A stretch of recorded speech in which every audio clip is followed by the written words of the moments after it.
کہ دوسرے کے موت کی خبر آ گئی، اور میرے پیارے آقا کے پیروانوں، ہم نے اپنی آنکھوں سے دیکھا ہے کہ 58 سال کا بوڑھا باپ روتا رہ گیا اور 22 سال کے جوان بیٹے کا انتقال ہو گیا۔ 68 سال کی بوڑھی ماں روتی بلکتی رہ گئی اور 28 سال کے جوان بیٹے کا جنازہ اٹھا، اور حالات ایسے تھے کہ اگر کسی کا انتقال ہو جائے مرنے والے کا چہرہ بھی نہیں دکھایا جاتا تھا، اسپتال سے پیکٹ میں پیک کر کے اس کی میت کو قبرستان میں لایا جاتا، قبر میں ڈالا نہیں جاتا تھا، قبر میں پھینکا جاتا تھا۔ گھر والے نہ اپنے مرنے والے کا چہرہ دیکھ سکتی تھی، نہ اپنے ہاتھوں سے غسل دے سکتے تھے، نہ کفن پہنا سکتے تھے، نہ نماز جنازہ ادا کر سکتے تھے۔ آپ دیکھیں اس دور سے گزر کر ہم اور آپ یہاں تک پہنچے ہیں۔ اے سرکار مدینہ کے پیروانوں، ہٹے کٹے لوگوں کو، نوجوان خوبصورت لوگوں کو کورونا کی وجہ سے موت آ گئی۔ ہم اس وقت بھی زندہ تھے، آج بھی زندہ ہیں، ہم نے وہ پورا کورونا کا کال دیکھا ہے۔ آپ مجھے بتائیں ان حالات سے بچ بچا کر ہم اگر یہاں تک پہنچے ہیں تو اس کے پیچھے کس کا ہاتھ ہے؟ آخر کس کی وجہ سے ہم اور آپ بچ گئے؟ ارے جب ایک جوان کو کورونا ہوتا تھا ایسی صورت میں ہم اور آپ بچ گئے۔ میرے پیارے آقا کے پیروانوں، نہ ہمیں سردی ہوئی، نہ زکام ہوا، نہ بخار آیا، نہ کھانسی آئی، نہ ہمیں اور آپ کو کورونا ہوا۔ ہم کل بھی ہٹے کٹے تھے، آج بھی ہٹے کٹے ہیں۔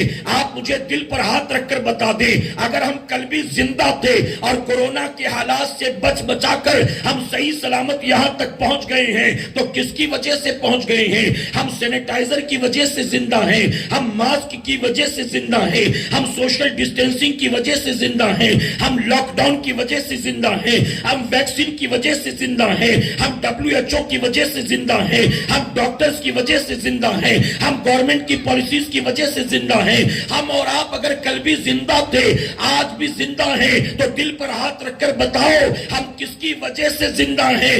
اگر ایمان والے ہیں تو جواب دیں گے، زندگی موت پر قدرت سوائے رب کے دوسرا کوئی نہیں رکھتا ہے۔ ہم کل بھی زندہ تھے، آج بھی زندہ ہیں، تو یقیناً یہ زندگی ہمیں ہمارے رب نے عطا فرمایا۔ رب کی دی زندگی کو پانے کے بعد بھی، ان حالات اور ان ماحول سے گزرنے کے بعد اگر پھر بھی مسلمان رب کی بارگاہ میں رجوع نہ کرے، رب کی بارگاہ میں توبہ نہ کرے، اپنے آپ کو نیک بنانے کی، قرآن و سنت کا پابند بنانے کی کوشش نہ کرے، تو یاد رکھنا کل تم کورونا سے بچ گئے، لیکن آئندہ آنے والے وائرس سے کیا تم بچ سکو گے؟ موت کا فرشتہ جب سرہانے آ کر کھڑا ہوگا تو کیا تم موت سے بچ سکو گے؟ اگر یہ مانگتے ہو کہ ہمیں رب نے بچا لیا، تو کیا ضرورت اس بات نہیں ہے کہ جس رب نے زندگی دی اس رب سے صلح کر لیں، اس رب کی بارگاہ میں رجوع کر لیں، اس رب کی نافرمانی کرنا بند کر دیں؟ میرے پیارے آقا کے پیروانوں، میں نے اپنی قوم کے جوانوں کو دیکھا، ہبلی کی یا بامبے کی بات نہیں کرتا، پورے ہندوستان کا حال یہی، جب تک مسجدوں پر تالے تھے، نماز بجماعت پڑھنے کی اجازت نہیں تھی، اس وقت تک میری قوم کا جوان کہہ رہا تھا فیکٹری کھل گئی، مسجد کب کھلے گی؟ ٹرینیں بھی چلنے لگی، مسجد کب کھلے گی؟ ہوٹل بھی کھل گئے، مسجد کب کھلے گی؟ اب تو فلائٹ بھی چلنے لگی، مسجد کب کھلے گی؟ اب تو مال بھی کھل گئے، مسجد کب کھلے گی؟ اب تو بازار بھی لگنے لگے، مسجد کب کھلے گی؟ جب تک مسجدیں بند تھی پریشان تھا کہ مسجد کب کھلے گی، مسجد کب کھلے گی۔ میں نے سمجھا شاید اس کو غلطی کا احساس ہو گیا، اب مسجد کھلے گی تو فجر میں آئے گا، اب مسجد کھلے گی تو ظہر پڑھے گا، اب مسجد کھلے گی تو نماز کی پابندی کرے گا۔ ارے جب تک مسجد پر پہرے تھے تب تک مسجد کے بند ہونے کا رونا روتا تھا، لیکن جب مسجد کھل گئی تو میں نے دیکھا وہ ظالم مسجد کھلنے کے بعد بھی جمعہ کی 2 رکعت ہی کا نمازی رہا۔ میرے پیارے آقا علیہ الصلوۃ والتسلیم کے پیروانوں، لاک ڈاؤن میں باہر آنے جانے کی اجازت نہیں، گھر میں بیٹھے تھے، لیکن گھر بیٹھ کر بھی میری قوم کا جوان نمازی نہیں بن سکا۔ گھر بیٹھ کر بھی پوری رات یوٹیوب، پب جی، ٹک ٹاک، اس کا اسٹیٹس، اس کی ڈی پی، اس کی سٹوری، اس کا پروفائل، بس یہی سب کچھ کر رہا تھا. 2-2.5 سال کا حال ہم نے اور آپ نے جو اپنی آنکھ سے دیکھا، اگر یہ سب کچھ دیکھنے کے بعد بھی توبہ نہ کریں تو ہم سے بڑا بھی بتائیے کوئی کم نصیب ہوگا؟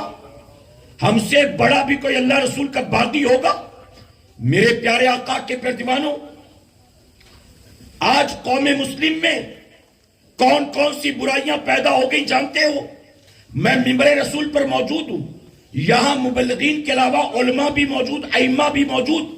ان کی موجودگی میں ذمہ داری کے ساتھ کہتا ہوں، ارے جن گناہوں کی وجہ سے اللہ نے پوری قوم کو صفحے ہستی سے مٹا دیا، اللہ نے ان کو قیامت تک کے لیے عبرت کا نشان بنا دیا، آج وہ سارے گناہ بھی قوم مسلم کے اندر پائے جاتے ہیں. آج مسلمان نوجوان، اس کے گناہ صرف موبائل، انٹرنیٹ اور ٹیلی ویژن فلموں تک محدود نہیں. آج مسلمان نوجوان شراب پی رہا ہے، آج مسلمان نوجوان سٹے کے نمبر نکالتا ہے، آج مسلمان نوجوان لاٹری کا ٹکٹ خریدتا ہے، آج مسلمان چرس چلم گانجوں کے دم مارتا ہے، آج مسلمان ایم ڈی کورکس وائٹنر کا استعمال کرتا ہے. میرے پیارے آقا کے پیروانوں، مجھے دل پر ہاتھ رکھ کر بتائیں، ہمارے باپ آدم علیہ السلام کو اللہ نے جنت سے زمین پر بھیجا. کس وجہ سے زمین پر بھیجا گیا؟ ہمارے باپ آدم علیہ السلام نے کیا کیا تھا؟ ایک دانہ جس کو کھانے سے رب نے منع کیا تھا، آدم علیہ السلام نے کھایا نہیں بلکہ اس دانے کو چکھا. آدم علیہ السلام نے اس دانے کو چکھ لیا جس دانے کو رب نے کھانے سے منع کیا. ہمارے باپ آدم علیہ السلام نے چکھا، اللہ نے جنت سے زمین پر بھیج دیا. ارے اسی رب نے جن چیزوں کو کھانے پینے سے ہمیں اور آپ کو سراطن منع کر دیا، اور جن چیزوں کو واضح لفظوں میں حرام قرار دے دیا گیا، اور جن چیزوں کے کھانے پینے پر اللہ رسول نے وعید فرمائی ہے، ارے جنت میں ہمارے باپ آدم علیہ السلام تھے، ایک دانہ چکھا تو زمین پر رب نے بھیجا. ہم زمین پر رہ کر اللہ کی منع کردہ چیزوں کو اگر زندگی بھر کھائیں گے پیئیں گے، ہمارا منہ اس لائق ہے کہ ہم جنت میں جا سکیں؟ میرے پیارے آقا علیہ الصلوۃ والتسلیم کے پیارے دیوانوں، آج کے دور کا مسلمان جتنی چیزیں حرام قرار دے دی گئی ہیں واضح طور پر صراحتاً، ان چیزوں میں مبتلا ہے، گناہ پر گناہ، نافرمانی پر نافرمانی کر رہا ہے. آپ دیکھیں، جھوٹ بولنا، یہ بتائیے جائز ہے کہ ناجائز ہے؟ جی، جھوٹ بولنا جائز ہے، ہر کوئی جانتا ہے نا. لیکن آج بتائیے، جھوٹ ہماری زندگی کا حصہ نہیں بن گیا؟ آج روز مرہ کی زندگی کا حصہ جھوٹ بن گیا. ہم کسی کو روکتے ہیں تو جانتے ہو لوگ کیا کہتے ہیں؟ کہتے ہیں مولانا جھوٹ نہیں بولیں گے تو مارکیٹ میں ایک دن ٹکنا مشکل ہو جائے گا. یعنی یہاں تو جھوٹ ہی کی بازاری، کالا بازاری ہے، یہاں تو جھوٹ ہی کا بول بالا ہے. اگر جھوٹ نہیں بولیں گے تو ایک دن مارکیٹ میں رکنا مشکل ہو جائے گا. جھوٹ نہیں بولیں گے تو دکان کا بھاڑا کہاں سے نکالیں گے؟ جھوٹ نہیں بولیں گے تو جو 2 لڑکے کام پر رکھے ان کی تنخواہ کہاں سے دیں گے؟ جھوٹ نہیں بولیں گے تو بجلی کا بل بھی نہیں نکلے گا. اے سرکار مدینہ کے پیروانوں، ہم نے اپنے طور پر یہ سمجھ رکھا کہ جھوٹ بولیں گے تبھی زندگی گزرے گی اطمینان سے، جھوٹ بولیں گے تبھی 2-4 پیسے کمائیں گے، ہم جھوٹ بولیں گے تبھی گھر کا چولہا جلے گا، ہم جھوٹ بولیں گے تبھی بچوں کی فیس بھریں گے، ہم جھوٹ بولیں گے تبھی بیٹی کی شادی کرا سکیں گے، ہم جھوٹ بولیں گے تبھی پیسہ کما کر اپنے والدین کو حج کرائیں گے. ہم نے سمجھا جھوٹ بولیں گے تبھی جا کر زندگی گزرے گی، نہیں بولیں گے تو زندگی گزارنا دشوار ہو جائے گا. آپ مجھے دل پر ہاتھ رکھ کر بتائیں، ارے جھوٹ میں اگر 1% بھی فائدہ ہوتا تو کیا اللہ اور اس کے رسول نے جھوٹ بولنے سے منع کیا ہوتا؟ کیا جھوٹ کو حرام قرار دیا گیا ہوتا؟ ہمیں بظاہر نظر آتا ہے بڑے فائدے، لیکن ہم جانتے ہیں کہ جھوٹ بولنا حرام ہے.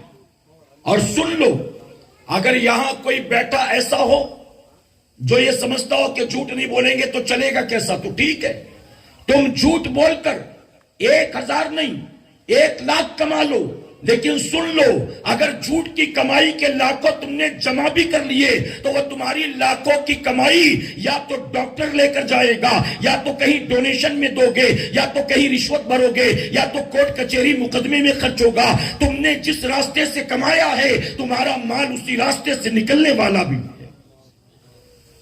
اللہ اور اس کے رسول صلی اللہ علیہ وسلم نے جس چیز سے منع کر دیا، بظاہر شیطان اس میں منافع دکھاتا ہوں، فائدے دکھاتا ہوں، لیکن یاد رکھیں اس میں سوائے نقصان کے کبھی کوئی فائدہ نہیں ہو سکتا ہے۔ میرے پیارے آقا علیہ الصلوۃ والتسلیم کے پیارے دیوانوں، ابھی میں 1 ہفتے پہلے گجرات کے ایک علاقے میں تھا۔ جانتے ہو وہاں مجھے ساتھیوں نے کیا بتایا؟ وہاں اس علاقے کے ساتھیوں نے مجھے بتایا کہ حضرت ہمارے یہاں کے 12-14 سال کے بچے میڈیکل سے طرح طرح کی دوائیاں لے کر اس سے نشہ کرتے ہیں۔ کوئی کورکس لے رہا ہے، کوئی وائٹنر لے رہا ہے۔ وہاں پر ایک نشے کے لیے گولی چلتی جس کو کہتے ہیں کتا گولی، کوئی کتا گولی لے رہا ہے۔ میں نے کہا گولی کا نام اگر کتا گولی ہے تو کم سے کم لوگوں اسے تو کتے کے لیے چھوڑ دو، کتا گولی بھی نہیں چھوڑتے، تم اتنا نشہ ہے تمہیں، اور تم اس کیٹیگری پر آ کر، میں تو کہتا ہوں سنیوں ناراض مت ہونا۔ ارے اگر آج کے دور میں یزید زندہ ہوتا تو ہمارے آپ کے جیسے لوگوں کو دیکھ کر وہ بھی شرم سے ڈوب مرتا کہ میں تو صرف شراب پیتا تھا، امام حسین نے مجھے برداشت نہیں کیا، تم تو پتہ نہیں کیسے کیسے نشے کرتے ہو، کیا امام حسین تمہیں برداشت کریں گے؟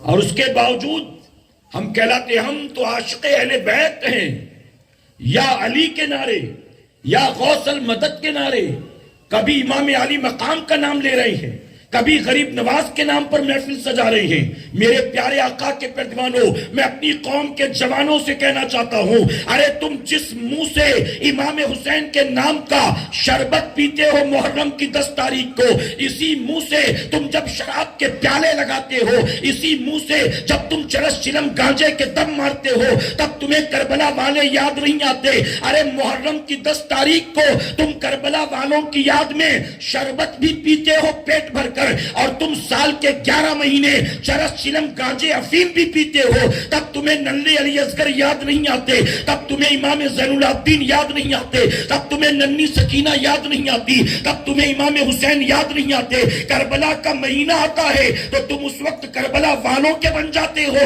اور باقی 11 مہینے تم وہ کرتے ہو جو امام حسین کا دشمن یزید پلید کرتا تھا۔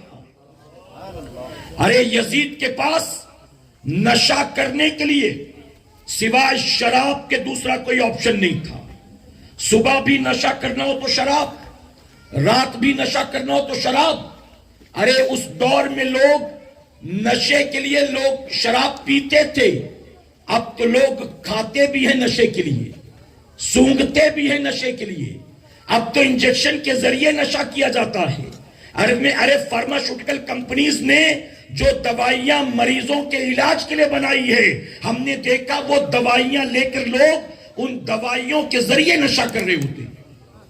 اور میرے پیارے آقا کے پیروانوں، ایک تلخ بات کہوں، یہ نشاور زہر اس وقت پورے ہندوستان میں اسے کھانے پینے والا بھی مسلمان ہے اور اس زہر کو مارکیٹ میں بیچنے والا بھی مسلمان۔ غلط تو نہیں کہہ رہا ہوں میں؟ میرے پیارے آقا کے پیروانوں، بامبے کے ایک مسلم پاکٹ ایریا میں گیا جہاں اکثریت مسلمانوں کی، وہاں مجھے بتایا گیا کہ حضرت یہاں کلاسز میں پڑھنے والی، نقاب پہن کر آنے والی مسلمان لڑکیاں ایم ڈی لیتی ہیں، مسلمان لڑکیاں۔ اب ان کو یہ چیز کہاں سے مل گئی؟ ماں باپ نے دیا، بھائی بہن رشتہ داروں کہاں سے مل گئی؟ کلاسز میں غلط فرینڈ سرکل کی وجہ سے، کلاسز میں لڑکیوں کو چھوڑ کر لڑکوں کی دوستی کی وجہ سے، اور لڑکے یا یہ نشہ بیچنے والے شروع میں یہ نشاور چیزیں مفت میں لوگوں کو دیتے ہیں تاکہ ایک بار وہ عادی بن جائے، اس کو وہ ہیبیچول ہو جائے، اور ایک مرتبہ عادی بن جائے گا. شروع میں تو آپ کو شراب مفت میں پلائی جائے گی, شروع میں آپ کو چرس چلم کا دم مفت میں دیا جائے گا, اور ایک مرتبہ آپ کو لت پڑ گئی تو پھر آپ خود اپنے لیے بھی خریدو گے, اور جس نے عادی بنایا ہے اس کو بھی خرید کر پلاؤ گے, کھلاؤ گے. میرے پیارے آقا کے پیروانوں, کتنی تکلیف ہوتی میں بتاؤں آپ کو. بامبے کا ایک علاقہ, وہاں پر پولیس نے مختلف مقامات پر دن بھر ریڈ کیا, اور دن بھر ریڈ کر کر کے چرسیوں گنجیڑیوں کو گرفتار کیا. شام ہوتے ہوتے تقریباً ایسے 100 لڑکے پکڑے گئے, 100 لڑکے. شام کے وقت پولیس نے اس علاقے کے سوشل ایکٹیویسٹ کو بلایا, جو بھی سوشل ورکرز تھے ان کو بلایا کہ آ کر دیکھو ہم نے جن جن لوگوں کو پکڑا ہے نشہ کرتا یا نشہ بیچتا ہوا, آ کر دیکھ لو ان میں کوئی بے گناہ تو نہیں ہے. اب جانتے میں ایک جگہ پروگرام کے لیے گیا, وہاں پر ایک تقریباً 60-65 سال کا بوڑھا عیسائی social worker, Christian social worker, وہ آ کر مجھ سے کہتا ہے گرو جی ایک بات کہوں. میں نے کہا بتائیے. وہ کہتا ہے گرو جی شام کو جب پولیس اسٹیشن میں ہم کو بلایا گیا اور ہم وہاں گئے تو مجھے دیکھ کر, وہ کہتا ہے میں مسلمان نہیں ہوں, میں کرسچن ہوں, لیکن مجھے دیکھ کر اتنی شرم آئی. کہتا ہے دن بھر پولیس نے ریڈ مار مار کر جن 100 لوگوں کو گرفتار کیا تھا ان 100 میں 90 لوگ آپ کے دھرم کے تھے, آپ کے مذہب کے تھے. میرے پیارے آقا کے پیروانوں, بتاؤ یہ ساری برائیاں, یہ ساری حرام چیزیں کیا اللہ اور اس کے رسول صلی اللہ علیہ وسلم نے 1450 سال پہلے ان برائیوں کے دروازے بند نہیں کیے؟ 1450 سال پہلے ان تمام برائیوں کے دروازے میرے نبی نے بند کر دیا, اور ساتھ ہی وعید فرما دی جو یہ کرے گا اس کا عذاب کیا ہوگا, اس کا فیصلہ کیا ہوگا. لیکن معذرت کے ساتھ کہوں گا, جن دروازوں پر میرے نبی نے کل تالے لگائے تھے, آج انہی حرام دروازوں پر سب سے زیادہ آپ کو مسلمان کھڑے ہوئے نظر آئیں گے. چاہے وہ زنا کا اڈا ہو, چاہے وہ سٹے اور لاٹری کا ٹکٹ ہو, چاہے وہ شراب کی دکان ہو, چاہے وہ چرس چلم گانجے افیم کا دم مارنا ہو, چاہے وہ جوا کھیلنا ہو, چاہے وہ سود کے دھندے ہو, چاہے وہ کم ناپنا کم تولنا ہو, چاہے وہ کالا بازاری ہو, چاہے وہ وعدہ خلافی ہو, چاہے بات بات پر جھوٹی قسمیں کھانا ہو, چاہے ماں باپ کی نافرمانی ہو, چاہے اپنی نگاہوں کو زبانوں کو آوارہ چھوڑ دینا ہو. ارے جن چیزوں کو حرام قرار دے دیا گیا ہے ان سارے گناہوں میں آج اکثریت مسلمانوں کی ملوث نظر آتی ہے. میرے پیارے آقا علیہ الصلوۃ والتسلیم کے پیروانوں, اس کی وجہ کیا ہے؟ میں ذمہ داری کے ساتھ کہتا ہوں, آج ہماری اکثریت ان ایجوکیٹڈ, بے پڑھی لکھی ہے. ہمارے یہاں لڑکیوں کو تو اعلیٰ سے اعلیٰ تعلیم دی جاتی, لیکن لڑکے پڑھائی لکھائی میں پیچھے رہ جاتے ہیں, اور ماں باپ کے لاڑ پیار میں وہ لڑکے اپنے ماں باپ ہی کے لیے ناسور بن جاتے ہیں. یہاں میں والدین سے ایک بات کہوں گا, کبھی کوئی باپ ہمارے پاس آتا ہے, کبھی کوئی ماں آتی ہے, آ کر کہتے ہیں حضرت میرا بیٹا پہلے بہت اچھا تھا, میرے بیٹے سے یہ امید نہیں تھی کہ کبھی ایسا کرے گا, لیکن حضرت 2-2.5 مہینے ہوئے مجھے پتا چلا کہ میرا بیٹا شراب پینے لگا ہے, میرا بیٹا نشہ کرنے لگا ہے. حضرت دعا کریں کہ اللہ اس کو توفیق دے, وہ سدھر جائے, توبہ کر لے. میں پوچھتا ہوں کہ آپ کے بیٹے کی عمر کیا ہے؟ ماں جواب دیتی میرا بیٹا 22 سال کا ہے. توجہ ہے آپ کی؟ ماں کہتی میرا بیٹا 22 سال کا ہے.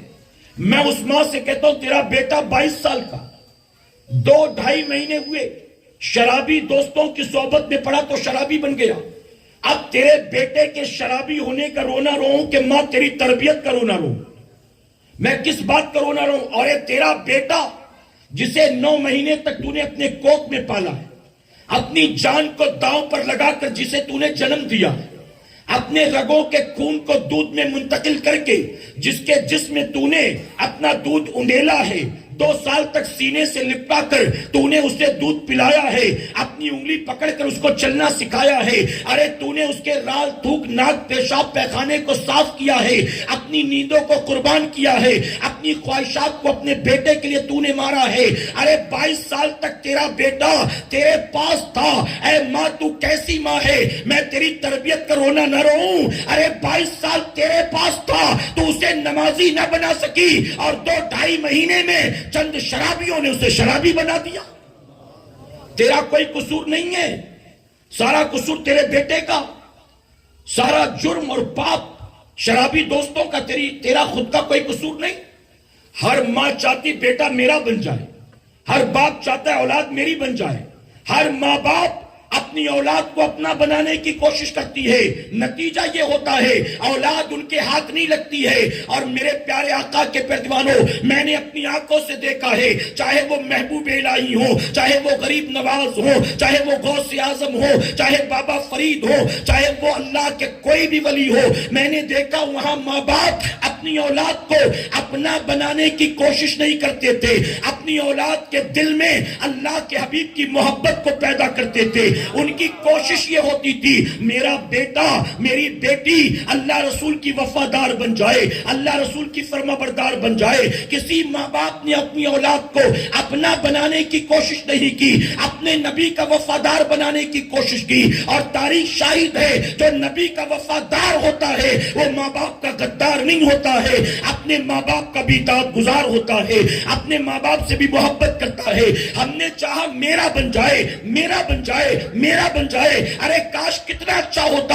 اپنا بنانے کے لیے تو نے کوشش نہ کی ہوتی, تو نے اپنی اولاد کی گردن میں اپنے نبی کی غلامی کا پٹا ڈالا ہوتا. دل میں نبی کی محبت ہوتی, اولاد تیری وفادار ہوتی, نہ تیری راتوں کی نیند اڑاتی, نہ تجھے رات رات بھر جگاتی. دیکھیں رات بھر آوارہ گردی کر کے ایک بیٹا 4 بجے گھر پہنچتا ہے, رات کے 4 بجے. بوڑھا باپ کہتا 4 بج گئے, کہاں تھا پوری رات. جوان بیٹا جوانی کے جوش میں جھڑک دیتا ہے, اپنے کام سے کام رکھو, میں کوئی لڑکی نہیں ہوں, کبھی بھی آؤں کبھی بھی جاؤں, تم کیا کرو گے. اب بتائیے باپ کچھ کہہ سکتا ہے؟ اپنا منہ نیچے کر کے آنکھ بند کر کے چلا جاتا ہے, فراموش کر دیتا ہے. ایک ماں کہتی بیٹا تو نے ابا کے ساتھ ایسا جواب دیا, تجھے شرم نہیں آتی ہے؟ تو اپنی ماں کو بھی ڈانٹ دیتا ہے, کہتا ہے میں کوئی دودھ پیتا بچہ نہیں ہوں, میں کب آتا ہوں کب جاتا ہوں, تم لوگوں کو کیا کرنا ہے. میں باہر تھا, تم تو گھر پہ تھے نا, سو کیوں نہیں جاتے, میرے پیچھے کیوں لگے رہتے ہو, زیادہ پریشان کیا تو گھر چھوڑ کر چلا جاؤں گا. یوں جوانی کے جوش میں اپنے ماں باپ کو اپنی زبان کے ذریعے زخمی کرتا ہے, ان کے دل کو. اور میرے پیارے آقا کے پیروانوں جانتا نہیں ہے, میرے نبی نے فرمایا کل قیامت میں ہر مسلمان سے 5 سوال کیا جائے گا, اور جب تک وہ سوالوں کا جواب نہ دے لے اپنی جگہ سے اسے پیر تک اٹھانے کی اجازت نہیں ملے گی. ان 5 سوالوں کا جب تک جواب نہیں دے لو گے اپنی جگہ سے پیر تک اٹھانے کی اجازت نہیں ہوگی. اب 5 سوال میں بیان نہیں کرتا, صرف ایک چیز. ماں نے پوچھا کہاں تھا اتنی رات, تو جھڑک دیا. باپ نے پوچھا 4 بج گئے کس کے ساتھ تھا, تو جھڑک دیا. کل قیامت میں اللہ فرمائے گا اے بندے بتا اپنی جوانی کو تو نے کہاں گزارا تھا. اے چرس پینے والوں بتاؤ کل قیامت میں رب کو بھی ڈانٹ دو گے معاذ اللہ, اللہ کو بھی جھڑک دو گے معاذ اللہ. اپنے کام سے کام رکھ, میں چاہے جو کروں. یوں جیسے باپ کو جھڑکتے ہو, کیا قیامت میں بھی یوں زبان کھلے گی تمہاری؟ اگر قیامت میں رب فرمائے گا بتا تو نے جوانی کو کہاں گزارا تھا, کیا کہو کہ چرس شلم کے اڈوں پر گزارا تھا, رات بھر میں نے ڈرگ لینے میں گزارا تھا, شراب کے پیالے چٹکانے میں گزارا تھا, تاش کے پتے پھینکنے میں گزارا تھا, اے مولا تیری بغاوت و نافرمانی میں گزارا تھا. کل قیامت میں جب رب فرمائے گا بتا تو نے اپنی جوانی کو کہاں گزارا تھا. اے ٹک ٹاک پر جوانی برباد کرنے والوں, پوری رات پب جی کھیلنے والوں, یوٹیوب پر گندی گندی ویڈیو تلاش کرنے والوں, اور ننگی فلمیں مل جائیں اپنے دوستوں کے ساتھ شیئر کرنے والوں, کل قیامت میں تمہارا انجام کیا ہوگا؟ کیا تم نے کبھی اس کے بارے میں غور کیا؟ میں بہت معذرت کے ساتھ کہوں گا, میں نے مسلمان نوجوان کو ماہ رمضان میں شراب پیتا ہوا دیکھا. جب مسلمان رمضان میں شراب پیے گا اللہ اس قوم کو عزت دے گا.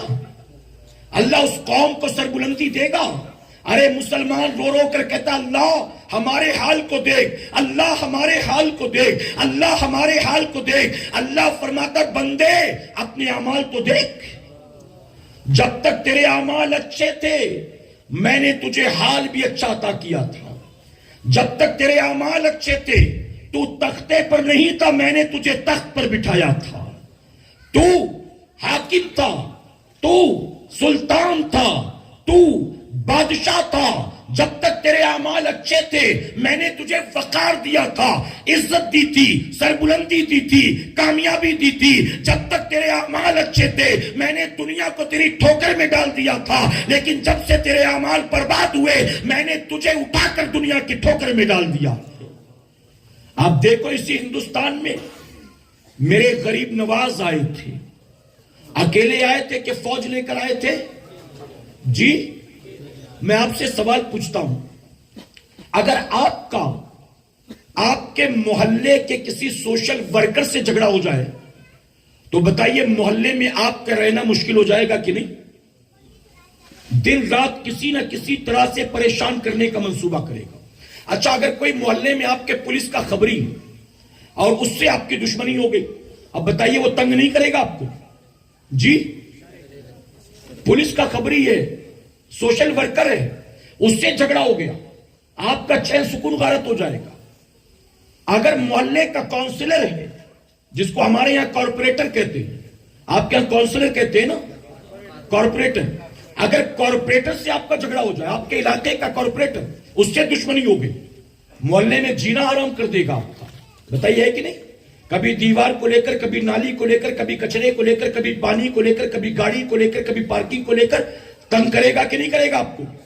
اگر کسی ایم ایل اے سے جھگڑا ہو جائے, ایم پی سے جھگڑا ہو جائے, منتری سے جھگڑا ہو جائے تو آپ کا کیا حل ہوگا؟ میرے پیارے آقا کے پیروانوں, آج اپنے جیسے عام آدمی سے کسی بات کو لے کر انبن ہو جائے تو ہمارا محلے میں جینا دشوار ہو جاتا ہے. جب غریب نواز ہندوستان کی سرزمین پر مدینہ منورہ سے سفر طے کر کے آئے تھے تو ہندوستان میں آپ کا کسی سوشل ورکر سے جھگڑا نہیں ہوا تھا, آپ کے مقابلے میں کوئی کارپوریٹر نہیں آیا تھا, آپ کے مقابلے میں کوئی منسٹر نہیں آیا تھا, آپ کے مقابلے میں وہ آ کر کھڑا ہو گیا تھا. ارے ہندوستان میں جس کا سکہ چل رہا تھا اس وقت, جس کی توتی بول رہی تھی, پورے ہند میں جس کا پرچم لہراتا تھا, وہ مقابلے میں آ گیا تھا. نتیجہ آپ کی آنکھوں کے سامنے ہے. ارے جو ہندوستان کا بادشاہ تھا وہ مقابلے میں غریب نواز کے پاس آیا, اس کے پاس فوج بھی تھی, اس کے پاس لشکر بھی تھا, اس کے پاس ہتھیار بھی تھے, اس کے پاس اسلحے بھی تھے, اس کے پاس تو سب کچھ تھا, اور غریب نواز درویش تھے, پیوند لگے کپڑے پہنے تھے. آپ کے پاس کاسا تھا, آپ کے پاس وضو کے لیے ایک کاسا اور لوٹا تھا. آپ بتائیں غریب نواز کے مقابلے میں وہ آیا, نتیجہ ہماری آنکھوں کے سامنے ہے. ارے تخت پر بیٹھنے والا غریب نواز کے مقابلے میں آیا تھا, اللہ نے اس کے تخت کو پلٹ دیا اور قیامت تک کے لیے غریب نواز کو ہند کا راجہ بنا دیا ہے. آخر یہ عزت کیوں ملی تھی, آخر یہ وقار کیوں ملا تھا, آخر یہ مقام کیوں ملا تھا؟ اس کی وجہ یہ تھی کہ غریب نواز ہمارے اور آپ کی طرح مسلمان نہیں تھے. ارے ہم اور آپ جیتے ہیں اپنی مرضی کے مطابق, لیکن غریب نواز کا کھانا بھی رب کی مرضی کے مطابق تھا, چلنا بھی رب کی مرضی کے مطابق تھا, جاگنا بھی رب کی مرضی کے مطابق تھا, سونا بھی رب کی مرضی کے مطابق تھا. اور جب بندہ اپنے رب کی رضا کے لیے اپنے آپ کو قربان کر دیتا ہے پھر اللہ اسے ٹھوکروں میں نہیں ڈالتا, اللہ زمین سے اٹھا کر اسے اونچائی اور سربلندی عطا کرتا. چرس پینے والی قوم عزت پائے گی. ارے جس کی گلی میں لوگ عزت نہ کریں اللہ اس کو عزت دے گا. ارے چرسی, گجیڑی یا فنچی, نشاور چیزوں کا عادی, جس کی عزت اس کے گھر والے نہ کریں, کیا اللہ اس کو دنیا میں عزت دے گا؟ میرے پیارے آقا کے پیروانوں, آپ جانتے ہیں خواجہ بایزید بستامی رحمت اللہ علیہ بہت پائے کے بزرگ ہیں. آپ کے دور میں ایک مسلمان نے, غور سے سنیے گا, ایک مسلمان نے کسی یہودی کو آفر کیا, کہا تو میرا کئی سالوں پرانا دوست ہے, میں نے آج تک تجھ سے نہیں کہا, آج پہلی بار میں تجھے انوائٹ کرتا ہوں, تو کلمہ پڑھ کر مسلمان کیوں نہیں بن جاتا ہے, تو اسلام قبول کر لے. تو اس یہودی نے کہا اچھا تو مجھے اسلام کی دعوت دے رہا ہے، تو مجھے کون سے اسلام کی دعوت دیتا ہے؟ توجہ ہے آپ کی؟ یہودی نے کہا تو مجھے کون سے اسلام کی دعوت دیتا ہے؟ مسلمان نے کہا کون سے اسلام کی، مطلب اسلام تو ایک ہی ہے۔ یہودی کہتا نہیں، میں نے تو دو اسلام دیکھے، دو اسلام۔ مسلمان نے کہا کون سے دو اسلام؟ یہودی کہتا ایک تیرا والا، ایک بایزید بسطامی والا، ایک تیرا والا اسلام، ایک بایزید بسطامی والا اسلام، تو مجھے کون سے اسلام کی دعوت دیتا ہے؟ مسلمان سمجھ گیا، اس نے کہا میں تجھے بایزید بسطامی والے اسلام کی دعوت دیتا ہوں۔ آپ دیکھیں وہ کیسے اللہ والے تھے کہ جو صرف اسلام کے ماننے والے نہیں، اسلام کے ریپریزنٹیٹیو تھے، اسلام کے نمائندے تھے۔ یہ وہ اللہ والے تھے جن کو دیکھ کر لوگ اسلام کو سمجھا کرتے تھے، اسلام سے محبت کیا کرتے تھے، اور اس کے مقابلے میں ایک ہم اور آپ ہیں۔ اس لیے میں بارہا کہتا ہوں مسلمانوں، آج دنیا کا غیر مسلم، چاہے وہ ہمارے ملک کا ہو، چاہے یہودی عیسائی ہو، آج دنیا کا غیر مسلم اسلام کو سمجھنے کے لیے قرآن کی تلاوت نہیں کرتا، کیونکہ وہ قرآن پڑھ نہیں سکتا ہے، وہ بخاری مسلم کی تلاوت نہیں کرتا، وہ نبی کی سیرت کو بھی نہیں پڑھتا، بلکہ لوگ اسلام کو سمجھنا چاہتے ہیں، ہمیں اور آپ کو چلتا پھرتا دیکھتے ہیں اور ہمارے ذریعے وہ اسلام کو سمجھنے کی کوشش کرتے ہیں۔ لیکن ہماری پوزیشن کیا ہے جانتے ہو؟ ہم اگرچہ مسلمان ماں کی کوکھ سے پیدا ہوئے، لیکن اس کے باوجود ہم خود اسلام پر صحیح طور پر عمل نہیں کرتے۔ ہم مسلمان ہو کر بھی اسلام کے ریپریزنٹیٹیو نہیں ہیں، اور یہی وجہ ہے جب اسلام کو سمجھنے کے لیے کوئی ہمیں دیکھتا ہے تو اسلام سے محبت نہیں کرتا، اس کے دل میں اسلام کے لیے نفرت پیدا ہو جاتی۔ اور ایک بات اور عرض کروں، آج چاہے وہ دلی میں بیٹھی خبیثہ ہو، چاہے وہ تلنگانہ میں بھونکنے والا کتا ہو، میرے نبی کی ذات پر اگر آج کوئی اعتراض کرتا ہے تو میں ذمہ داری سے کہتا ہوں یہ لوگ وہ ہیں جنہوں نے میرے نبی کی زندگی کو پڑھا نہیں، یہ لوگ وہ ہیں جنہوں نے نبی کی سیرت کو پڑھا نہیں۔ میں ذمہ داری کے ساتھ کہتا ہوں مسلمانوں، دنیا کا کسی بھی مذہب کا ماننے والا انسان اگر میرے نبی کی زندگی کو بغض و عداوت کی اینک اتار کر پڑھ لے تو اسے خود ماننا پڑے گا کہ پیغمبر اسلام نفرت کرنے والے نہیں ہیں بلکہ یہ محبت کرنے والے ہیں۔ میرے پیارے آقا کے پیارے دیوانوں، بات آئی تو عرض کرتا چلوں، امریکہ کا ایک اسکالر اور ہسٹورین جس کا نام ہے Michael H Hart, Michael H Hart نے تقریباً 100 لوگوں کو جمع کیا۔ وہ سارے کے سارے اسکالرز تھے، انٹلیکچوئلز تھے، ہسٹورینز تھے۔ ان سب کو جمع کر کے اس نے کہا ہمیں ایک کام کرنا ہے، ایک ٹاسک ہے، اور وہ کیا ہے؟ اس نے کہا دنیا میں لاکھوں ہزاروں لوگ ہیں، ان لاکھوں ہزاروں لوگوں میں سے ہمیں 100 لوگوں کے ناموں کی لسٹ تیار کرنی ہے۔ یہ وہ 100 لوگ جو گریٹ لوگ، جو انفلوئنسر ہو، جو مہان عام نہ ہو، ہمیں ایسے لوگوں کی لسٹ تیار کرنی ہے۔ اب ان لوگوں نے، توجہ ہے آپ کی، ان لوگوں نے 32 کیٹیگریز بنائی، یعنی وہ انسان جو گریٹ ہوگا، انفلوئنسر ہوگا، عام انسانوں سے نہیں ہوگا، مہان ہوگا، اس کے اندر یہ خوبی، یہ خوبی، یہ خوبی، یہ خوبی ہونی چاہیے۔ اس نے کبھی جھوٹ نہ بولا، اس نے کبھی وعدہ خلافی نہ کی، اس نے کبھی کسی کا حق نہ مارا۔ یوں 32 کیٹیگریز بنائی، اور 32 کیٹیگریز میں ایک ایک کو رکھ کر 28 سال تک ریسرچ کیا، 28 سال تک محنت کی، 32 کیٹیگریز بنائی، ہزاروں کے نام جمع کیے، ایک ایک آؤٹ کیا، اور 28 سال کی محنت کے بعد جب ریسرچ مکمل ہوئی تو اے مسلمانوں، ان کی لسٹ میں سب سے اوپر میرے نبی کا نام تھا۔ اگرچہ وہ مسلمان نہیں تھے، عیسائی تھا، اور جانتے وہ عیسائی کیا کہتا ہے؟ وہ کہتا ہے میں جانتا ہوں ہر کوئی میرے فیصلے سے متفق نہیں ہوگا، ہر کوئی میرے فیصلے کو قبول نہیں کرے گا، لیکن میرا یہ مشورہ ہے جس کو بھی میرے فیصلے پر اعتراض ہے میں اس کو انوائٹ کرتا ہوں، ایک بار وہ جس کو میں نے سلیکٹ کیا ہے ان کی سیرت کا مطالعہ کر لے، ایک بار ان کی سیرت کو پڑھ لے، اسے ماننا پڑے گا کہ میرا فیصلہ صحیح ہے۔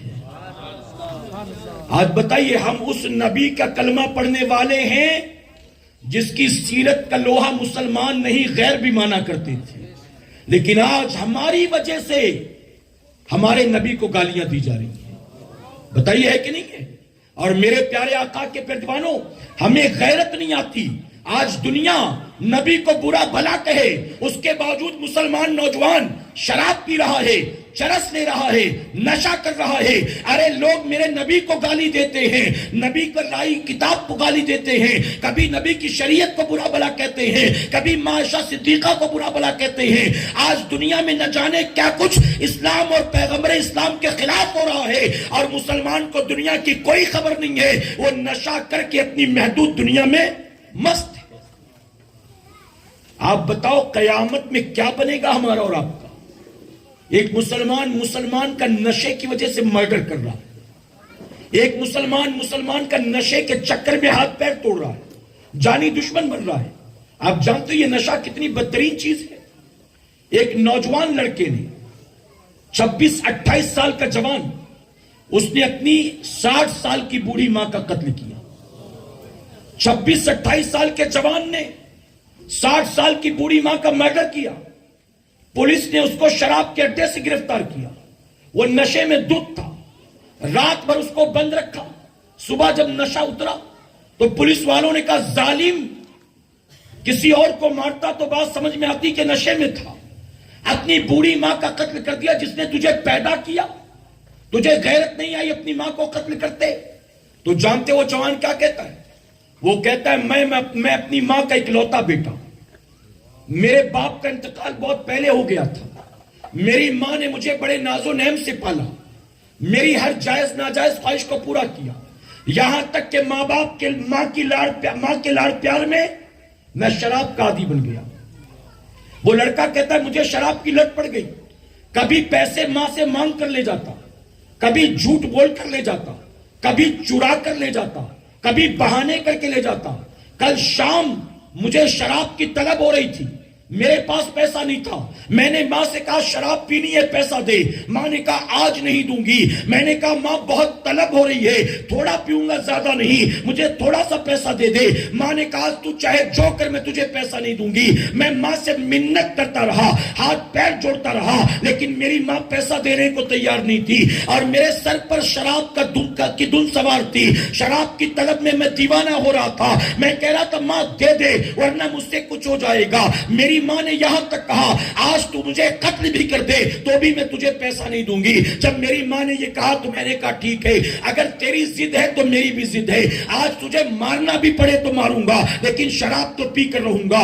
کہتا ہے میں نے ماں کو دھمکایا، ماں نہیں مانی۔ پھر میں کمرے میں گیا، میں کچن سے چاقو لے کر آیا اور میں نے کچن کی چاقو دکھائی، کہا اب دیتی کہ نہیں دیتی؟ ماں نے کہا مار دے گا تو بھی نہیں دوں گی۔ پھر میں نے اس سے وار کرنا شروع کر دیا، میں نے 2-4 وار کیے، ماں تڑپی، میں نے کہا اب دے گی؟ اس نے کہا اب بھی نہیں دوں گی۔ میں نے کہا جان سے تجھے ختم کرتا ہوں۔ اس کے بعد میں نے اسی چاقو سے اپنی ماں کا قتل کر دیا۔ اس کے بعد ماں کی جیب سے پیسے نکالے اور میں سیدھے شراب کے اڈے پر چلا گیا۔ آپ دیکھیں نشہ کتنا برا ہوتا ہے۔ ارے جب ایک انسان نشے کا عادی ہو جاتا ہے، اپنی ماں کی عظمت کو بھول جاتا ہے، اپنے باپ کے مقام کو بھول جاتا ہے، اگر شادی شدہ ہے تو بیوی بچوں کے حقوق بھول جاتا ہے۔ ارے مجھ سے بامبے کے کچھ علاقوں میں آ کر عورتیں یہ کہتی ہیں حضرت میرا شوہر آٹو چلاتا ہے، آٹو چلا کر جب دن کا 300-400 روپے کما لیتا ہے تو 300-400 روپے جیسے ہی ہاتھ لگتے ہیں وہ گھر کے بچوں کی فیس کو نہیں دیکھتا، ماں کی دوائیوں کی فکر نہیں کرتا، گھر کے کرائے کی فکر نہیں کرتا۔ اس کے ہاتھ جیسے ہی پیسہ لگتا ہے وہ فوراً دوستوں کے ساتھ نشے کے اڈے پر چلا جاتا ہے، اور جب تک 400 روپے ختم نہیں ہوتے وہ دوبارہ آٹو نہیں نکالتا، وہ دوبارہ کام پر نہیں جاتا۔ گھر میں راشن ختم ہے اس کی فکر نہیں ہے، 3 مہینے سے بجلی نہیں بھری اس کی فکر نہیں ہے، ماں کی دوائیاں ختم ہو کے 10 دن ہو گئے اس کی فکر نہیں ہے۔ اے مسلمانوں ذرا سوچو اس گھر کا حال کیا ہوگا، ان ماں باپ کا حال کیا ہوگا، ان بچوں کا حال کیا ہوگا جن کے گھر کے افراد شراب پیتے ہیں، نشہ کرتے ہیں۔ اے سرکار مدینہ کے پیروانوں، کیا آپ نے نہیں سنا ہے حضور اکرم صلی اللہ علیہ وسلم نے فرمایا ایک بندہ جو شراب کا ایک قطرہ حلق کے نیچے اتارتا ہے اور بن تو توبہ کیے مر جاتا ہے۔ نبی نے بوتل کی بات نہیں کی، نبی نے ایک پیک کی بات نہیں کی، آقا نے ایک قطرے کی مثال دی، شراب کی ایک بوند حلق کے نیچے جو اتارتا ہے اور بن توبہ کیے مرتا ہے، آقا فرماتے ہیں سکرات میں اس کا حال ایسا ہوتا ہے، اس کا حلق سوکھ کر کانٹا بن جاتا ہے، اس کو پیاس کی ایسی شدت ہوتی ہے، وہ پیاس کی وجہ سے سکرات میں تڑپتا ہے۔ نبی فرماتے ہیں اس وقت اگر دنیا کے سارے سمندر بھی اس کے منہ میں انڈیل دیے جائیں تو بھی وہ دنیا سے پیاسا مرتا ہے۔ آپ سوچو جو شراب کا ایک قطرہ پی لے وہ دنیا سے پیاسا مرتا ہے، مر کر سیدھے جہنم کی آگ میں جلتا ہے۔ جو زندگی بھر شراب پیتے رہے، جو لوگوں کو شراب پلاتے رہے، جو شراب کی دعوتیں کرتے رہے، جو شوقیہ شراب پیتے رہے، جو شادی بیاہ میں شراب پیتے رہے، جو کارپوریٹ کی پارٹیوں میں شراب پیتے رہے، جو اپنے آپ کو ماڈرن کہلانے کے لیے شراب پیتے رہے، آخر ذرا سوچیں ایک قطرہ پینے والے کا انجام یہ ہے، پوری پوری بوتلیں پینے والے کا انجام کیا ہوگا؟ حضور فرماتے ہیں پیاسا مرتا ہے اور جہنم میں بھی پیاس کی شکایت کرتا ہے۔ جہنم میں کہتا ہے الاتش الاتش، مجھے پیاس لگی، مجھے پیاس لگی۔ حدیث مبارکہ میں آتا ہے فرشتے جہنمی کی کھوپڑی میں جہنمیوں کے جسموں کا خون اور پیپ بھر کر اس کو پینے کے لیے دیتے ہیں، جہنمیوں کے جسموں کا خون اور پیپ۔ اور ایک روایت میں میرے نبی نے فرمایا فاحشہ عورتوں کی شرمگاہ سے بہنے والا خون جہنمی کی کھوپڑی میں بھر کر دیا جاتا ہے۔ اے چرس پینے والوں سوچو تمہارا انجام کیا ہوگا؟ اے چلم گانجے پی کر اپنے ماں باپ کو رلانے والے جوانوں ذرا سوچو تمہارا انجام کیا ہوگا؟ دوستی یاری کے چکر میں تو چرسی گنجیڑی افینچی بن گیا ہے، تو نشادور چیزوں کا استعمال کرنے لگا ہے۔ ارے جس دوست نے تجھے اس برائی کے راستے پر ڈالا ہے تو مر کر قبر میں جائے گا، کیا پتا تیرا دوست وہاں تجھے بچانے آئے گا؟ تو جب قیامت کے دن اٹھایا جائے گا، تیرا حساب کتاب ہوگا، تو ذرا سوچ کہ تیرا انجام کیا ہوگا۔ یزید کے مقابلے میں امام حسین کیوں آئے تھے؟ جناب امیر معاویہ کا بیٹا، خلیفہ بننے کا شوق اور شراب کا عادی، امام حسین نے اسے برداشت نہ کیا۔ تم امام حسین کا نام لیتے ہو جیتے جی، نشہ کرتے ہو زندگی بھر، کیا قیامت میں امام حسین صرف نام لینے پر تمہیں معاف کر دیں گے؟ ارے مولا کائنات مولا علی کرم اللہ وجہ الکریم فرماتے ہیں، توجہ ہے آپ کی؟ اب میں 10 منٹ میں اپنی گفتگو سمیٹتا ہوں چونکہ وقت بھی ہو گیا ہے، اجازت ہے آپ کی؟ میرے پیارے آقا کے پردیوانوں، مولا کائنات فرماتے ہیں اگر سمندر میں شراب کا ایک قطرہ پڑ جائے، توجہ ہے آپ کی؟ فرماتے کسی سمندر میں شراب کی ایک بوند گر جائے تو میں علی اپنے سواری کے گھوڑے کو کبھی اس سمندر کا پانی نہیں پینے دوں۔ آپ یہاں علماء بیٹھے پوچھیں ان سے، اگر سمندر میں شراب کی ایک بوند نہیں پوری بوتل گر جائے، پانی پاک ہوگا کہ ناپاک ہوگا؟ یہ جواب دیں گے کہ پاک ہوگا۔ سمندر میں پوری بوتل گر جائے تو پانی پاک ہوگا۔ آپ کی مسجد میں اگر حوض بنا ہوا ہے وضو کے لیے، اس میں بھی شراب گر جائے تو بھی پانی پاک ہوگا، یہ شریعت کا فیصلہ۔ پھر امام مولا کائنات فرماتے میں سواری کے گھوڑے کو پینے نہ دوں، کیوں؟ ارے جو میں نے بیان کیا وہ فتویٰ ہے اور مولا علی جو فرماتے ہیں وہ ان کا تقویٰ۔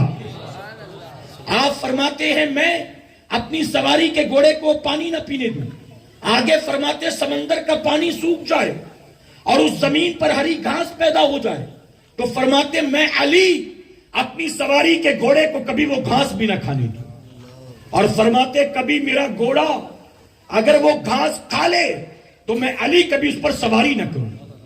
ارے علی کا گھوڑا جس زمین پر شراب کا ایک قطرہ گرا وہاں پیدا ہوئی گھاس کو مولا کائنات کے گھوڑے نے کھا لیا، فرماتے میں سواری نہیں کروں گا، تو کیا بتاؤ جو امام حسین کا نام لے، مولا علی کا نام لے، اہل بیت کی محبت کے دعوے کرے اور چرس چلم گانجے افیم پیتے ہو، کیا قیامت میں مولا علی ان کی طرف دیکھیں گے؟ ابھی 11ویں کا مہینہ گزرا ہے نا، غوث اعظم کی 11ویں تو منائی ہوگی، لنگر بھی خوب ہوا ہوگا پورے ہبلی میں، ڈیگے چڑی ہوں گی, نیازیں ہوئی ہوں گی, ختم قادریہ بھی, محفلیں بھی, واز بھی, چندہ بھی, نعرے بھی, جلسے بھی, جلوس بھی سب ہوا ہوگا. آپ نے یہ بھی تو سنا ہوگا. سیدنا سرکار غوث اعظم فرماتے ہیں بے نمازی کو مسلمانوں کے قبرستان میں دفن مت کرو. یہ روایت سنی کہ نہیں سنی آپ نے؟ غوث پاک کہتے بے نمازی کو مسلمانوں کے قبرستان میں دفن مت کرو. تو بتاؤ غوث پاک شرابی کے بارے میں کیا کہیں گے, چرسی کے بارے میں کیا کہیں گے, افیمچی اور چرمچی کے بارے میں کیا کہیں گے؟ اور پھر قیامت میں یہ سمجھے غوث پاک مجھے جنت میں لے کر جائیں گے, غوث پاک کے نانا میری شفاعت کرائیں گے. سیدنا سرکار غوث اعظم فرماتے ہیں غور سے سننا میری قوم کے جوانوں, اللہ توفیق دے تو توبہ کر کے اٹھنا یہ طے کر کے, اے اللہ جن برائیوں میں ملوث تھا آج تیرے ذکر کی محفل میں آیا, تجھے گواہ بنا کر, تیرے فرشتوں کو گواہ بنا کر سچے دل سے توبہ کرتا ہوں. اے اللہ جس راستے پر جانے سے تیرے حبیب نے منع کر دیا, مرنا تو گوارا ہے, اس راستے کی طرف کبھی پلٹنا گوارا نہیں.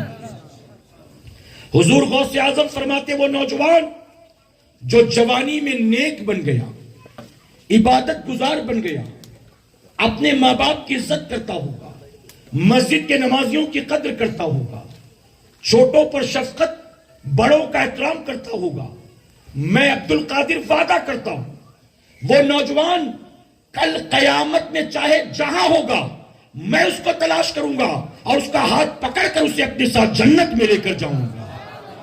غوث پاک کہتے ہیں جو جوانی میں نمازی بنے گا, نیک بنے گا, اس کو میں عبد القادر تلاش کر کے جنت میں لے کر جاؤں گا.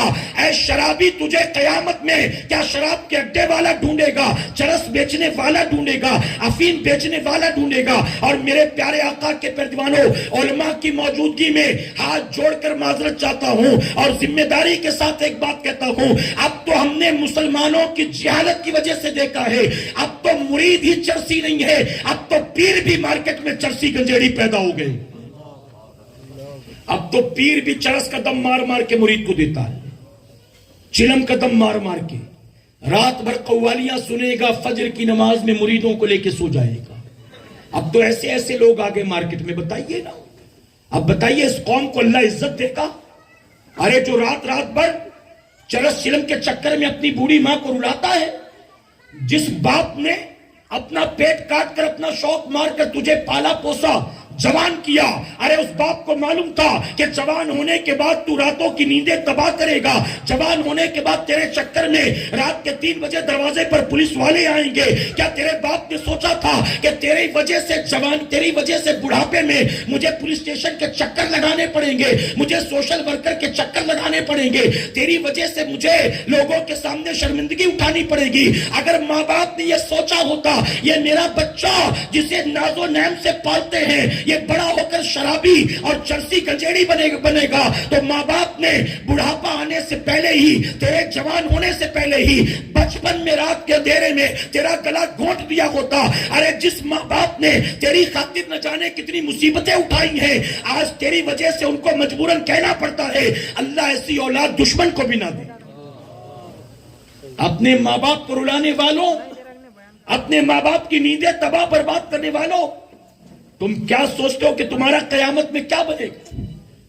آپ جانتے ہیں ایک عورت, توجہ ہے نا آپ کی, میں نے 10 منٹ کا ٹائم مانگا تھا, ابھی 5 منٹ باقی, اجازت آپ کی. میرے پیارے آقا کے پردوانوں, ایک خاتون ایک مفتی صاحب کے پاس آئی, اس کے ساتھ ایک 24-25 سال کی لڑکی بھی تھی. غور سے سنیے گا. خاتون نے آ کر مفتی صاحب سے کہا کہ حضرت اس کا شوہر لاپتہ ہو گیا, ہم نے بہت تلاش کیا, 3 مہینے ہو گئے کوئی پتہ نہیں چلا, آپ فتویٰ لکھ کر دے دیں تاکہ ہم اس کا کہیں اور نکاح کرا دیں. تو مفتی صاحب نے کہا کہ ایسے نہیں ہوتا کہ میں لکھ کر دے دوں اور تم کرا دو, تم ایک کام کرو, مجھے اپنا پتہ دو اور اس کے شوہر کا فوٹو, اس کا نمبر, اس کا نام پتہ سب لا کر دو, ہم تلاش کریں گے اس کو, تم 1 مہینے کے بعد آنا. وہ گئی, ساری چیزیں لائی, جمع کرا دی, چلی گئی. اب مفتی صاحب نے اپنے طور پر تلاش کرنے کی کوشش کی, 1 مہینے کے بعد وہ خاتون پھر آئی لڑکی کو لے کر. آ کر کہتی حضرت فتویٰ تیار کر دیا آپ نے؟ مفتی صاحب نے کہا میں نے کہا نا ایسے نہیں ہوتا ہے، آپ کو انتظار کرنا پڑے گا، رکنا پڑے گا. ابھی میں نے اخبار میں اس کی تصویر ڈالی ہے، اس کی گمشدگی کی خبر ڈالی ہے، میں انتظار کر رہا ہوں، کوئی نہ کوئی پتہ چل جائے گا، تم 15-20 دن کے بعد آنا. وہ گئی 15-20 دن کے بعد آئی، کہا حضرت فتویٰ تیار ہے. آپ نے فرمایا کہ میں کوشش میں لگا ہوں لیکن تمہارے داماد کا اب تک اس کے شوہر کا کوئی پتہ نہیں چلا، تم ایک کام کرو 1 مہینے کے بعد آنا. اس نے کہا ٹھیک ہے، چلی گئی. اب 1 مہینے کے بعد آئی، آ کر کہتی حضرت فتویٰ تیار ہے. تو مفتی صاحب نے کہا کہ نہیں ابھی فتویٰ تیار نہیں ہے، تمہیں اور رکنا پڑے گا. تو اس عورت کو غصہ آ گیا. اس نے کہا بار بار دھکے کھلا رہے ہیں آپ، ایک فتویٰ لکھ کر دینے میں آپ کا کیا جاتا ہے؟ میں بڑی مجبور عورت ہوں، میری بچی پریشان ہے، آپ ایک فتویٰ لکھ کر دے دیں سارا مسئلہ حل ہو جائے. خامخواہ میں آپ کل آنا، 15 دن کے بعد آنا، 1 مہینے کے بعد آیا، کتنے دھکے کھلا چکے، ایک فتویٰ لکھ کر دیتے کیوں نہیں؟ تو مفتی صاحب نے کہا میری بہن ناراض نہ ہو، اگر تیری بچی کا شوہر مر گیا ہوتا یا اگر مان لے اس کی شادی نہیں ہوئی ہوتی تو اپنے گھر رکھتی کہ نہیں رکھتی؟ اب اس کا شوہر کھو گیا تو اتنا پریشان کیوں؟ اپنی بچی کو 2-4-6 مہینے اپنے گھر میں نہیں رکھ سکتی کیا؟ کیا بیٹی کو کھلانا پلانا اتنا بھاری پڑ گیا ہے کہ پریشان ہے کہ جلدی سے جلدی شادی کرا دوں؟ تو اب اس عورت کی آنکھوں سے آنسو نکلنے لگا. اب اس عورت نے کیا کہا؟ اس عورت نے کہا دراصل حضرت آپ ناراض نہ ہو، بات یہ ہے کہ یہ میری بیٹی نہیں ہے، یہ میری بہن کی بیٹی ہے اور میری بہن کا انتقال ہو چکا ہے. اس کا شوہر جب کھو گیا تو اس کے سسرال والوں نے اس کو مائکے بھیج دیا، اور مائکے میں صرف یہ ہے اور اس کا بوڑھا باپ ہے. اور اس کا باپ وہ کہتی میں چاہتی ہوں کہ آپ جلدی فتویٰ لکھ دیں تاکہ میں شادی کرا دوں. اس کی وجہ یہ ہے کہ اس کا باپ جو ہے وہ اول درجے کا شرابی ہے. یہ میری بچی کہتی ہے کہ میرا باپ رات کو 2-3 بجے شراب کے نشے میں دودھ دھو کر گھر آتا ہے اور گھر آنے کے بعد میری طرف ٹکٹکی باندھ کر دیکھتا رہتا ہے. یہ میری بچی کہتی ہے کہ مجھے اپنے باپ کی ان نگاہوں سے ڈر لگتا ہے، اور مجھے یہ ڈر ہے کہ کسی رات اگر میں غافل ہو گئی یعنی میری آنکھ لگ گئی تو مجھے ڈر ہے کہ کہیں شراب کے نشے میں میرا باپ میری عزت پر ہاتھ نہ ڈال دے. اسی لیے میں چاہتی ہوں کہ اس سے پہلے ایسا کچھ ہو آپ فتویٰ لکھ کر دے دیں تاکہ میں اس کی شادی کرا کے بری ہو جاؤں. میں نہیں چاہتی ہوں کہ میری بچی کے ساتھ ایسا کچھ ہو. آپ ذرا سوچیں، ایک شرابی باپ سے جب بیٹی کا خطرہ ہو، بیٹی کو خطرہ ہو، تو آپ بتائیے شرابی بھائی سے بہن کو خطرہ نہیں ہوگا؟ شرابی پڑوسی سے پڑوس میں رہنے والی عورتوں کو خطرہ نہیں ہوگا؟ ارے نشہ کرنے والے سے ماں باپ کو خطرہ نہیں ہوگا؟ اے سرکار مدینہ علیہ الصلوۃ والتسلیم کے پردوانوں، حضور اکرم صلی اللہ علیہ وسلم کی عادت کریمہ تھی. ماں عائشہ صدیقہ رضی اللہ تعالیٰ نماز عشاء کے بعد چند کھجوریں پانی میں بھگو کر رکھتی تھی. آقا فجر کی نماز پڑھ کر آتے تھے تو پانی پیتے تھے اور کھجوریں کھایا کرتے تھے. لیکن میرے آقا ماں عائشہ صدیقہ فرماتی ہے حضور جب آتے تھے فجر کے بعد غور سے اس پانی کو دیکھا کرتے تھے. ایک مرتبہ ماں عائشہ صدیقہ نے عرض کیا یا رسول اللہ صلی اللہ علیہ وسلم آپ اس پانی کو اتنا غور سے کیوں دیکھتے ہیں؟ میں کھجوروں کو اچھی طرح بھگا کر دھو کر بھگایا کرتی ہوں، پھر اتنا کیوں دیکھتے ہیں؟ تو جانتے ہو میرے نبی نے کیا فرمایا تھا؟ آقا فرماتے عائشہ میں اس لیے نہیں دیکھتا کہ تو نے کھجوریں دھوئی تھی کہ نہیں دھوئی تھی، میں اس لیے دیکھتا ہوں کہ اگر اس پانی میں رات بھر کھجوریں بھگانے کی وجہ سے اس میں جھاگ پیدا ہو گئی ہے تو اب یہ پانی شراب کے قریب ہے، اب اس پانی کا پینا جائز نہیں ہے. آپ ذرا سوچیں رات بھر کھجوریں بھگائی جائیں، نبی صبح پینے سے پہلے پانی کو بھی غور سے دیکھتے ہیں، اور یہاں سڑی گلی چیزوں سے شراب بنائی جائے، اس میں کیمیکل ملایا جائے اور یہ بھی بتایا جائے یہ تیرے جسم کے لیے نقصان دہ ہے، پھر بھی مسلمان خریدتا بھی ہے، پیتا بھی ہے، پلاتا بھی ہے. اے سرکار مدینہ کے پردوانوں، اللہ کی بارگاہ میں توبہ کر لو ورنہ بعد مرنے کے آپ کا انجام کیا ہوگا آپ اس کا اندازہ نہیں لگا سکتے. اب آخری بات عرض کروں گا، اجازت ہے آپ کی؟ اللہ اور اس کے رسول صلی اللہ علیہ وسلم نے جس چیز کو حرام قرار دے دیا اس میں سوائے نقصان کے کبھی فائدہ نہیں ہو سکتا ہے. یہ بات ذہن میں محفوظ کر لو. اور میرے پیارے آقا علیہ الصلوۃ والتسلیم کے پردوانوں، آپ حدیث مبارکہ اٹھا کر دیکھو، آپ کو 2-4 نہیں سینکڑوں حدیثیں مل جائیں گی جہاں حضور اکرم صلی اللہ علیہ وسلم نے شرابیوں کے تعلق سے جو وعید آئی ہے آقا نے فرمایا پھر بھی مسلمان شراب پیتا ہے، مسلمان حرام کردہ چیزوں کے قریب جاتا ہے، اپنی دنیا اور اپنی آخرت کو تباہ برباد کرتا ہے۔ میرے پیارے آقا علیہ الصلوۃ والتسلیم کے پیروانوں، اگر ہم میں کوئی ایسا شخص موجود ہو یا ہماری جان پہچان میں کوئی ایسا شخص موجود ہو، کوشش کریں کہ اللہ اسے ہمارے ذریعے توبہ کی توفیق عطا فرمائے۔ آپ اگر اس سے دوستی ہے، آپ اس کے ساتھ اٹھتے بیٹھتے ہیں، تو آپ کی ذمہ داری بنتی ہے کہ اپنے دوست کو ان حرام چیزوں سے روکنے کی کوشش کریں گے انشاءاللہ۔ اگر آپ نے کوشش نہیں کی زندگی بھر اور دوستی نبھاتے رہے تو کل قیامت میں آپ کا انجام کیا ہوگا آپ بھی اس کا اندازہ نہیں لگا سکتے۔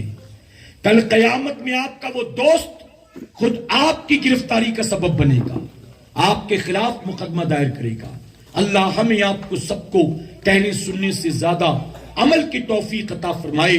میرے پیارے آقا کے پیروانوں، میں نے کہا چونکہ پہلی محفل ہے، باتیں بہت سی ہیں، ایک عنوان لے کر میں چلا اور اسی عنوان پر میں نے گفتگو کی، حالانکہ میرا ٹاپک ابھی انکمپلیٹ ہے، پھر کبھی انشاءاللہ کسی موقع پر اسی عنوان پر اسپیشلی خطاب ہوگا۔ آج چونکہ شادی کا پروگرام تھا اور عام طور پر شادی کی محفلوں میں میں شادی کی رسموں پر بیان کرتا ہوں، لڑکا لڑکی دیکھنے سے لے کر منگنی کے بعد ہلدی مہندی، اس کے بعد نکاح کی ساری رسومات، شریعت کا حکم کیا ہے، طریقہ کیا ہے، اور ہماری اور آپ کی بنائی رسومات کیا ہیں۔ لیکن اب چونکہ اس عنوان پر گفتگو کرنے کا موقع نہیں، میں نے کچھ معروضات پیش کیے، امید کرتا ہوں میری بات سمجھ میں آئی ہوگی اور آپ اس پر عمل کریں گے انشاءاللہ۔ میرے پیارے آقا علیہ الصلوۃ والتسلیم کے پیروانوں، 3 سال کے بعد پھر ایک بار عالمی تحریک سنی دعوت اسلامی کا 3 روزہ عظیم الشان روح پرور عالمی سالانہ سنی اجتماع وادی نور آزاد میدان ممبئی ویٹی میں 16، 17، 18 دسمبر کو ہونے جا رہا ہے۔ 16 دسمبر بروز جمعہ یعنی آنے والا جمعہ بعد نماز جمعہ رات 8 بجے تک خواتین کے لیے اجتماع ہوگا۔ 17 دسمبر بروز سنیچر نماز فجر سے لے کر 18 دسمبر بروز اتوار رات 10 بجے تک مردوں کے لیے اجتماع ہوگا۔ میری گزارش ہے، قافلوں کا اہتمام ہے، قافلوں کی تیاری ہو چکی ہے، بس بھی بک ہو چکی ہے، ٹرین کی ٹکٹس بھی بک ہو چکی ہیں۔ آپ کی سہولت کے اعتبار سے آپ جس طرح بھی آنا پسند کریں، آپ کوشش یہ کریں وادی نور آزاد میدان میں آپ ضرور پہنچیں گے انشاءاللہ۔ محبت سے کہے انشاءاللہ، اور بلند آواز سے انشاءاللہ۔ 2018 میں بہت سے لوگ آئے تھے جو ان 3 سالوں میں ہم سے رخصت ہو چکے، وہ چاہتے تو تھے لیکن ان کو اب موقع نہیں ملے گا۔ ہم بھی آج زندہ ہیں، اگلے سال بھی اجتماع ہوگا 2023 میں بھی، لیکن ہمیں پھر موقع ملے گا کہ نہیں ملے گا ہم نہیں جانتے۔ تو آج ہی ارادہ کریں، آئیں گے انشاءاللہ۔ آپ کو آنا بھی ہے، دعوت دے کر دوست احباب کو بھی لانا ہے انشاءاللہ۔ میرے پیارے آقا کے پیروانوں، ہبلی تو باقی اور دوسرے اسٹیٹس اور سٹیز کے مقابلے تھوڑا قریب بھی ہے بامبے سے، جھارکھنڈ سے ہمارے ساتھی آ رہے ہیں، یو پی سے قافلہ آنے والا ہے، اور صرف ہندوستان کے مختلف علاقوں سے نہیں، الحمدللہ دبئی سے ہمارے ساتھی آ رہے ہیں، لندن سے ہمارے مبلغین آ رہے ہیں، مفکر اسلام بھی تشریف لا رہے ہیں۔ تو آپ بھی ان سب شہروں کے مقابلے ہبلی ممبئی سے زیادہ قریب ہے۔ میں امید کرتا ہوں، دعوت بھی دیتا ہوں، آپ ضرور آئیں۔ جتنے حضرات بھی آنا چاہتے ہیں ہمارے ساتھیوں سے، ذمہ داران سے رابطہ قائم کریں اور قافلے کی شکل میں وادی نور آنے کی کوشش کریں انشاءاللہ۔ آپ میں سے اگر مان لیجئے کسی کی مجبوری ہے نہیں آ سکتا، لیکن میں اس کو ایک راستہ دیتا ہوں نیکی کمانے کا۔ اگر آپ میں سے کوئی ہے جو آنا چاہتا ہے لیکن کوئی مجبوری ایسی ہے کہ نہیں آ سکتا، تو میں کہتا ہوں جو جا رہے ہیں نا، ان جانے والوں کے جانے کا انتظام کر دیں آپ کم سے کم۔ آپ کہیں کہ میں تو نہیں آ سکتا، یہ 500 روپے میری طرف سے لے لے، قافلے میں جانے والوں کو آپ پانی پلا دیجئے گا، ثواب ملے گا کہ نہیں؟ ارے آپ تو ڈر رہے میرے بھائی کہ بول دیا تو دینا پڑ جائے گا۔ اچھا، دیتا بھی کوئی اپنی مرضی سے نہیں ہے۔ ارے ہوٹل میں بیٹھتے بیوی بچوں کو لے کر نا 5000 کا بل بنے تو بھی کوئی ٹینشن نہیں ہے، لیکن مسجد کی جولی میں نا 10 روپے جانا چاہیے، مسجد کی جولی اور ڈبے میں 20 روپے جانا چاہیے، اور اپنی ذات و نفس پر کتنا بھی خرچ ہو جائے کوئی مسئلہ نہیں۔ میرے پیارے آقا کے پیروانوں، یہ جو طریقہ میں بتا رہا ہوں نا، یہاں جتنا خرچ کر دو گے نا قیامت میں یہ پیسہ ٹیکس فری ہو جائے گا, اس پر کوئی حساب نہیں لے گا. اپنی ذات پر جتنا خرچ کرو گے قیامت میں 1-1 روپے کا حساب دینا پڑے گا. تو اگر آپ میں سے مان لیجئے ہمارے ساتھیوں نے یہ رکھا ہے کہ بس کے جانے آنے کا 2000 روپیہ ہے, جو بھی جائے گا آئے گا کرائے بھاڑے کا مکمل 2000. اب آپ جانا چاہتے لیکن مجبوری نہیں جا سکتے, آپ کہہ دیں کہ چلو 1-2000 روپے لے لو میری طرف سے, میں نہیں آ سکتا لیکن کوئی جانے والا جو پیسہ نہیں بھر سکتا میری طرف سے اسے لے جائیے گا. اب وہ وہاں جا کر نمازیں پڑھے گا اس کا ثواب اللہ آپ کو بھی دے گا نا, وہ وہاں جا کر نعتیں سنے گا اللہ اس کا ثواب آپ کو بھی دے گا, وہاں جا کر سبحان اللہ کہے گا اس کا ثواب اللہ آپ کو بھی دے گا نا. تو اس طرح سے جن کی مجبوری نہیں جا سکتے وہ بھی اس نیکی میں شریک ہونے کے لیے, ٹرین کی ٹکٹ کے لیے, بس کے خرچ کے لیے, جو بھی ہو سکے جانے والوں کو ایک وقت چائے پلانے کا انتظام کر دیں آپ کم سے کم, کریں گے انشاءاللہ. اچھا میں بتا دوں ہمارے ساتھیوں نے کہا نہیں, یہ خود میں تھوڑا سا ان معاملے میں لالچی ہوں اور میری خود کی کوشش ہے کہ چند جملے بول کر یار میں بھی نیکی میں شریک ہو جاؤں. ہمارے اسلم بھائی نے نہیں کہا تھا کہ حضرت تھوڑا اعلان کر دینا, نہیں کہتے وہ. میں تو جمعہ میں بھی کئی بیان کرتا ہوں تو مسجد کے چندے کا اعلان کر دیتا ہوں کہ میرے کہنے پر نہ دینے والا 10 روپے بھی دے دے گا مولا مجھے ثواب عطا کرے گا. اور میرے پیارے آقا کے پیغمبر میں یہ بھی بتا دوں رب کے خزانے میں کوئی کمی نہیں ہے. ممکن ہے میرا اپنا 2000 خرچ کرنا کام نہ آئے اور میرے چند جملوں کی وجہ سے آپ نے 20 روپیہ دے دیا, وہ 20 روپیہ آپ کو اور مجھے دونوں کو جنت میں لے کر چلا جائے. تو میں تو اس نیت سے یہ کام کرتا ہوں, تو دیں گے انشاءاللہ. اب دے کے بری نہیں ہونا, پہلے تو آنا ہے, اور جو نہیں آ سکے وہ اپنی طرف سے ایسے شریک ہونے کی کوشش کریں. اور میرے پیارے آقا کے پیغمبر نے ایک اعلان اور سن لیں, عالمی تحریک سنی دعوت اسلامی کا آفیشیل یوٹیوب چینل ہے جس کا نام ہے SDI چینل. آپ یوٹیوب پر اس کو سرچ کریں, اس کو سبسکرائب کریں اور ہمارے سارے پروگرامز کی نوٹیفیکیشن آپ